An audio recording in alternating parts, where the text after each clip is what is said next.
Time now for the Daily Answer, sponsored by Salem Surround on The Answer Now TV. The healthcare needs of illegals is not a priority of the American people right now. The Republicans know it. President Trump knows it. Most of all, the new chairman of the RNC knows it, and we're glad to welcome him. This is the first time we've talked to him. I think the last time we spoke to the chairman, it was still Mr. Whatley, who's now stepped down to become a candidate in North Carolina for Senate. So Joe Gruters is now the RNC chairman. He comes from the great state of Florida, representing the 22nd Senate district there, and it's a real pleasure to meet you, sir. For the first time, welcome to the show. Yeah, thanks so much for having me on. You're right. Whatley was a great chairman. He is going to be an even better U.S. Senator. I am curious about your perspective coming into a party that had great success. And one of the things they did very well that, frankly, had been hobbling Republicans for a while was messaging. So far, so good. I know you're fairly new to the job, but I mean, it seems to me that Republicans are telling the story pretty effectively. There's no mixed messaging. It's a pretty easy message to digest. Well, you hit the nail on the head when you said it, because all they've asked for is 7 weeks. And the Democrats want to shove a $1.5 trillion woke wish list that, exactly right, that includes these Democrats are fighting for illegal alien health care, Medicare fraud, taxpayer-funded sex changes, on and on and on, for 7 weeks just to pass a CR. The American public's not buying it. What happened to reasonable and common sense in this country? It seems like the Democrats have put it to the side. They don't care anymore. And they're beholden to their far left wokist ideology base, and it's really But at the end of the day, you got to think what are they really trying to do? It's not about anything else other than them trying to be obstructionist to President Trump and the good things that he's already passed over the first 250 days. Joe, your job, Joe Gruters with us again, RNC chair. He's the new chair of the party. One of your jobs, I know, is to kind of look down the pike. You're not just thinking about the immediate, but I know you're looking ahead and forecasting. You look at data points. One of the things that's obvious is Democrats are tilting harder and harder left. They're embracing really radical folks. This Mondami guy in New York, AOC, they're not hiding who they are. Ilhan Omar and the like. Is that where I just saw a Gallup poll today that said 49% of young voters embrace the idea of socialism. So there is a movement that's clearly trending hard left. What do you think of that as the chair of the RNC? Well, listen, it allows us to go out there and look at what's happened over the last 4 years. The 30 states that track voter registration, we've picked up 4.6 million voters, and it's not an accident. People are rejecting these far-left woke policies. I think it's, you got to look at the midterms coming up and the fact that the incumbent party's 2-39 in these off-cycle elections, so the headwinds are against us. But I think we have a real opportunity to continue to build with the base and build with our, hold the majorities of both the House and the Senate based on things like what the Democrats are doing right now with the shutdown. I mean, what world could you ever imagine the Democrats opposing law and order and the president trying to clean up our big cities? But it's happening.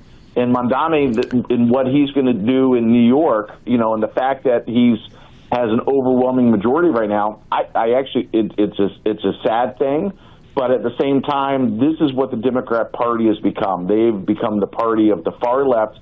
They have you cannot be inclusive in the Democrat Party. You have to be a radical left winger even to win a primary anymore. You saw that for Kamala Harris's book.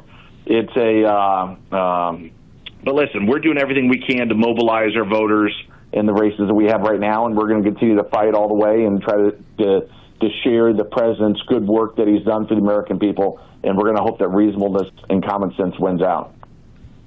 He's the RNC chair now. Joe Gruters with us, representing the Senate district of the 22nd Senate District of Florida as well. The state of Florida has always been the blueprint. I think a lot of people have been looking at it, and it's very, very interesting. State by state now, there's a discussion about maybe redistricting. I know Missouri's just done so and picked up a Republican seat.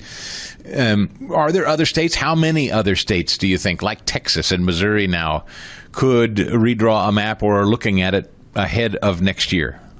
There are a ton of states looking at it, and we're certainly monitoring all of those very closely. But even if the single state didn't redistrict. Now, we've already seen Texas, Missouri do it, and even if a state didn't do another one, we're still going to win. Even though we have the headwinds against us, being 2 and 39 in these off-cycle elections, I still think we're going to win because I think people are buying into the policy of the president of, just look what they did with the big, beautiful bill. No tax on tips, no tax on overtime, no tax on Social Security, increased child tax credits.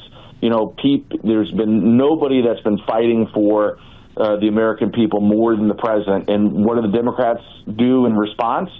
All they do is they're not presenting a viable alternative other than that they hate Trump. And that's why you see the Democrats coming out against law and order. That's why you see them coming out against American families.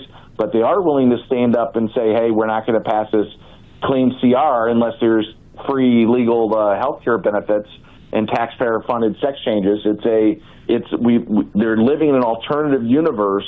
And so I don't care what the districts are.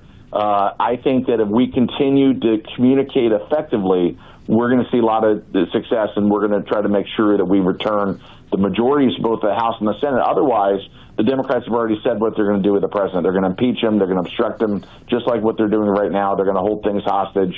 And so there's no alternative other than to win in these midterms coming up. Chairman, the strategy that was deployed by your predecessor and Laura Trump, that get out the vote early, early voting in many states, Pennsylvania being one of them, of course, but not the only one. I mean, you're talking about weeks and months in advance of Election Day in many states. There was great push to get that done, and I think effectively done. Is that still the strategy of the RNC, to encourage people where they can to start voting early instead of waiting on Election Day? Are you still leaning into that? Yeah, stack those votes. And that's where Florida's really been successful over the years. Even when we were the minority party, we went to bat and was able to do certain things like that. And you got to ask yourself, what does the RNC really do, right? What's our main goal? What's our objection? And what we do is we register voters, and we've crushed it in Florida, shifted to, almost 2 million voters over the last 6 to 7 years. We turn voters out with our get out the vote efforts, and we protect the vote in terms of our election integrity efforts. We organize all the election integrity efforts across the entire spectrum of the Republican Party. We have 92 active lawsuits.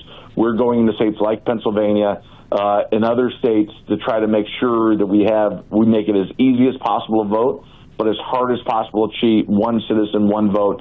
And yes, we will continue the hyper focus of trying to stack those votes early. But that's what we do. We mobilize.